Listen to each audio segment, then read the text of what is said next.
Salam sejahtera buat kita semua. Salam PTPN Juara. Saat ini kondisi kinerja PTPN Group semakin membaik, baik dari segi kinerja keuangan maupun kinerja produksi.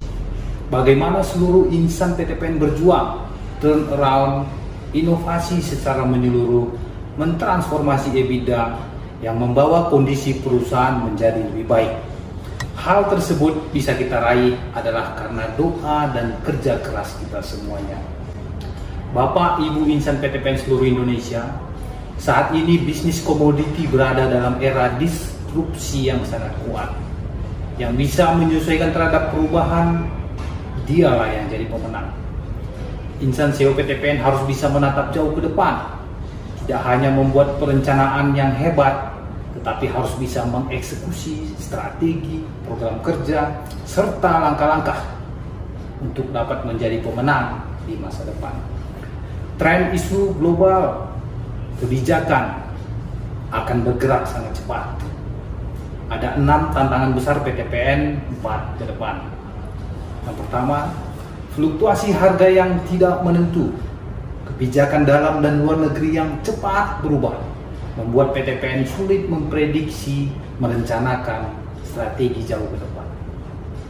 Klaim lahan ilegal dan pencurian dalam area PTPN 4 akan meningkatkan peluang konflik eksternal yang tentunya akan berdampak langsung terhadap produksi.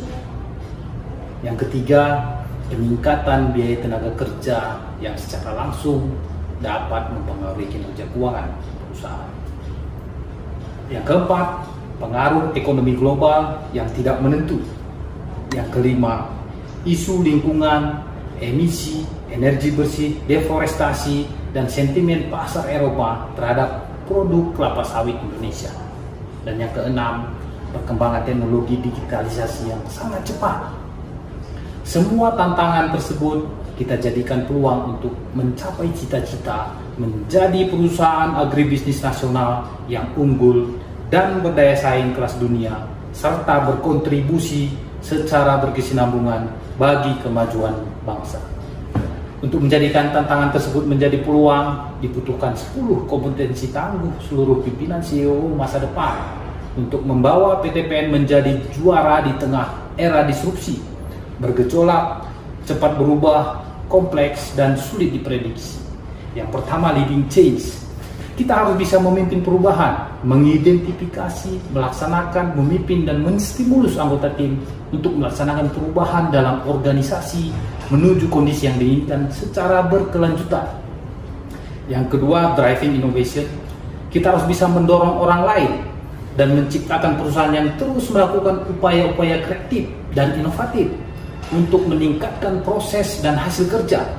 Jadikan tempat kerja menjadi laboratory, bukan factory. Dare to fail, jangan takut gagal. Yang ketiga, developing organization capabilities. Bagaimana kita membangun strategi, struktur, dan sistem yang dapat mengeksplor, memaksimalkan, mengembangkan kapabilitas dan kapasitas organisasi dan talenta dalam perusahaan. Yang keempat, digital leadership. Kita harus bisa mengarahkan, memimpin, serta mengevaluasi proses transformasi digital perusahaan dengan mendayagunakan seluruh sumber daya dan nilai tambah yang dimiliki perusahaan. Yang kelima, strategic orientation. Kita harus bisa menetapkan sasaran jangka panjang, strategi, program, dan langkah-langkah berdasarkan sudut pandang yang bersifat menyeluruh untuk meningkatkan daya saing dan nilai tambah perusahaan. Yang keenam, kita tidak hanya menetapkan sasaran, tetapi kita harus bisa mendorong seluruh organisasi mengeksekusi program dan langkah-langkah serta mengevaluasinya. Yang ketujuh, global business savvy.